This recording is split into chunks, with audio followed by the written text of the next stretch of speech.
आज का टॉपिक हम शुरू करेंगे रास मैकेनिज्म। ठीक है। अच्छा, रास मैकेनिज्म क्या है? जब हमारी बॉडी के अंदर ब्लड का वॉल्यूम कम हो जाता है या ब्लड प्रेशर कम हो जाता है, उस दौरान हमारा रास मैकेनिज्म एक्टिवेट होता है। ठीक है। और ये रास मैकेनिज्म हमारा किडनी के अंदर होता है। रास मैकेनिज्म, ठीक। रास rennin angiotensin aldosterone system, aldosterone system. ये कब एक्टिवेट होता? Activate when GFR, blood pressure और ब्लड वॉल्यूम हमारा क्या हो जाता? डिक्रीज हो जाता है। ठीक है। अच्छा, इसको रेगुलेट करने वाला जो अपैरेटस है उसका नाम है JGA, जक्स्टा ग्लोमेरुलर अपैरेटस। ठीक है। जक्स्टा ग्लोमेरुलर अपैरेटस हमारी किडनी के अंदर है और it is a sensitive cellular modification of afferent arteriole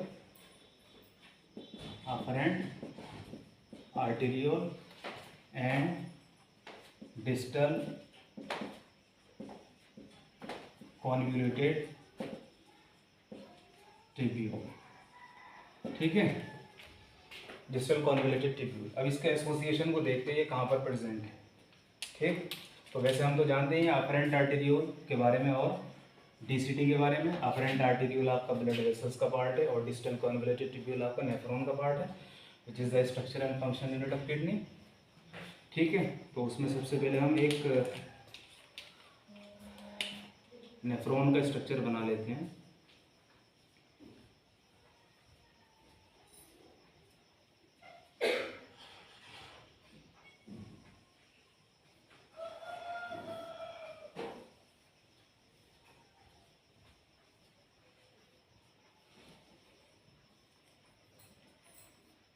ये, ठीक है। और यहाँ ये हमारा टफ्ट ऑफ कैपिलरी है जो बोमेन कैप्सूल के अंदर होता है, और ये हमारी अफरेंट आर्टेरियोल है। ये तो है इफरेंट आर्टेरियोल, ये है हमारी अफरेंट आर्टेरियोल। अफरेंट आर्टेरियोल का डायमीटर थोड़ा बड़ा होता है आर्टेरियोल, और इफरेंट आर्टेरियोल का डायमीटर कम होता है। इसकी वजह है ब्लड प्रेशर, GFR को बढ़ाने का एक तरीका है ये भी। सही है।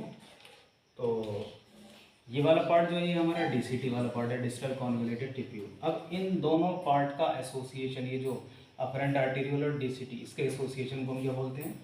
जक्स्टा ग्लोमेरुलर अपैरेटस कहते हैं। ठीक है। अच्छा, यहाँ कुछ स्पेशलाइज्ड सेल्स हैं जिनका एक अलग रोल है, उनको भी देखते हैं। तो यहाँ पर हम सबसे पहले बना लेते हैं अफरेंट आर्टेरियोल, और यहाँ स्मूथ मसल्स है हमारी,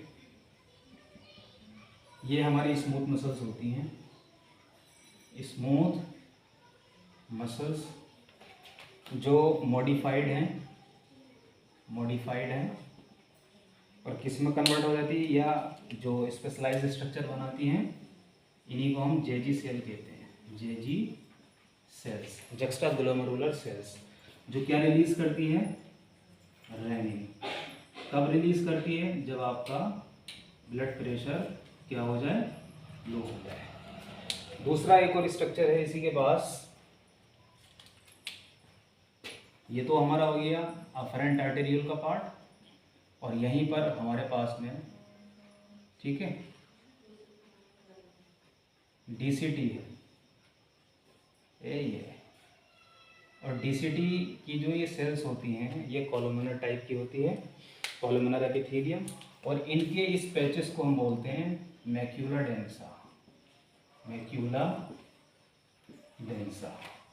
ठीक है, अब इन दोनों पार्ट के बारे में, यहाँ तो हमारा जेजी सेल क्या कर रहा है, रेनिन रिलीज कर रहा है। अच्छा, यहाँ पर बेरो रिसेप्टर होते हैं, बेरो रिसेप्टर जो बीपी को क्या कर लेते हैं, मीज़र करते हैं, और लो बीपी की वजह से ही हमारा ये जेजी सेल एक्टिवेट होता है और यहाँ से एक एंजाइम निकालते हैं जिसका नाम है रेनिन। ठीक है, क्लियर है। फिलहाल खैर अब यहाँ पर ये जो मैक्यूला डेंसा है, यहाँ कीमो रिसेप्टर प्रेजेंट है, कीमो रिसेप्टर जो सेंस करते हैं सोडियम आयन को। ठीक है, इसकी कंसंट्रेशन को क्या करते हैं, सेंस करते हैं। तो ये एक हमारा अपैरेटस है, पहले हमने इसको समझ लिया है। ठीक है, आगे समझ में, अब हम इसके मैकेनिज्म को शुरू करते हैं कि रास मैकेनिज्म कैसे एक्टिवेट होता है और कैसे इनके अंदर certain organs and glands role play करती हैं।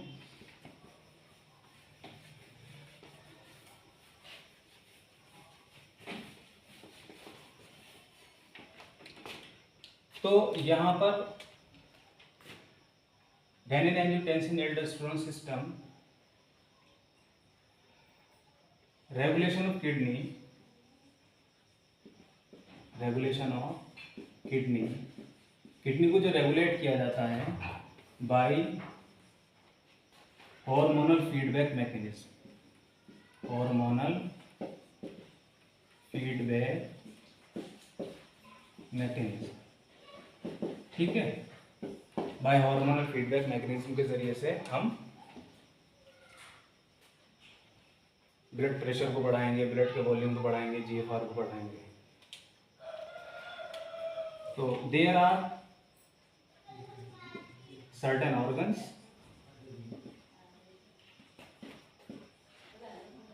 And glands involve. कौन कौन है, जैसे कि first and foremost kidney, liver, lungs, adrenal gland, pituitary gland. ठीक है, तो यहाँ पर हम सबसे पहले स्ट्रक्चर बनाते हैं किडनी का।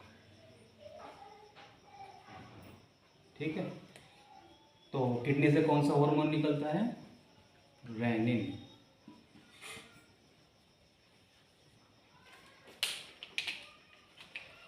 कब रिलीज होता है, जब हमारा बीपी लो हो। चाहिए रेनिन इनएक्टिव फॉर्म में रिलीज होता है, बाद में चल के सर्कुलेटरी सिस्टम में आके एक्टिवेट हो जाता है, कन्वर्ट हो जाता है ये रेनिन के अंदर। ठीक, तो लीवर से हमारी एक प्रोटीन निकलती है, लीवर हमारा बाइलोड होता है, स्मॉल एंड लार्ज लॉब। यहाँ से एक प्रोटीन निकलती है जिसका नाम है एंजियोटेंसिनोजन।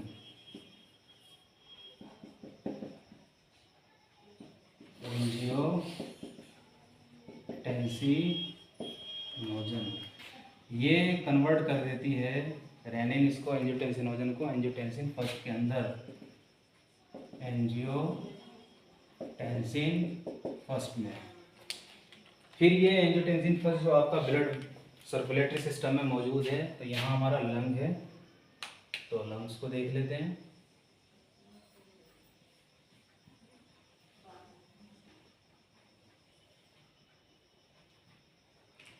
यहाँ पे जो ब्लड वेसल्स हैं, एंडोथीलियम जो कैपिलरी का पार्ट है, यहाँ से एक एंजाइम निकलता है जिसका नाम है एंजियोटेंसिन कन्वर्टिंग एंजाइम, ACE। ये एंजियोटेंसिन फर्स्ट को एंजियोटेंसिन सेकंड के अंदर कन्वर्ट कर देता है, एंजियोटेंसिन सेकंड के अंदर। अब यहाँ से बात शुरू होती है, ये है मेन। इसका काम क्या है, इसके बहुत सारे काम हैं, जैसे कि हाइपोथैलेमस को स्टिमुलेट करना, स्टिमुलेट करता है हाइपोथैलेमस को, और पिट्यूटरी ग्लैंड को स्टिमुलेट किया जाता, वो भी पोस्टीरियर को। यहाँ से एक हार्मोन निकलता है जिसका नाम है एडीएच या वैसोप्रेसिन। ठीक है, ये एक पावरफुल वैसोकॉन्स्ट्रिक्टर भी है, पावरफुल वैसोकॉन्स्ट्रिक्टर, जो हमारे इफरेंट आर्टेरियोल को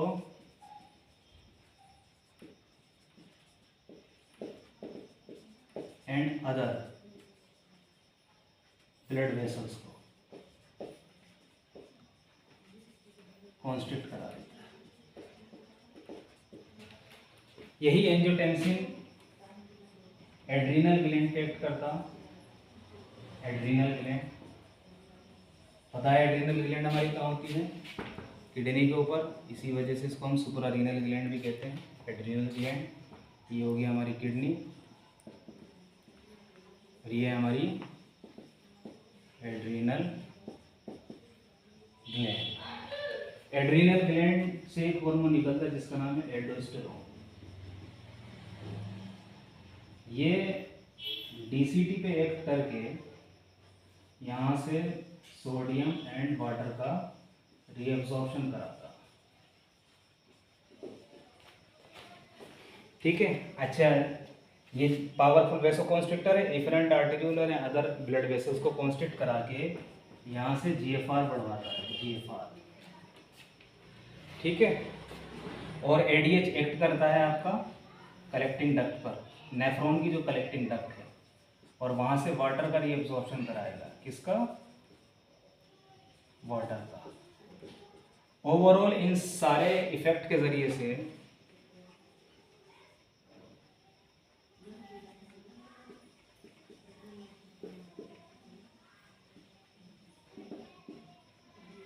ये अल्टीमेटली किसको इंक्रीज कर देते हैं? ब्लड वॉल्यूम को, ब्लड प्रेशर को, जीएफआर को, और अल्टीमेटली एक मेंटेन या होमियोस्टेसिस कंडीशन हो जाती है। ठीक है, क्लियर है?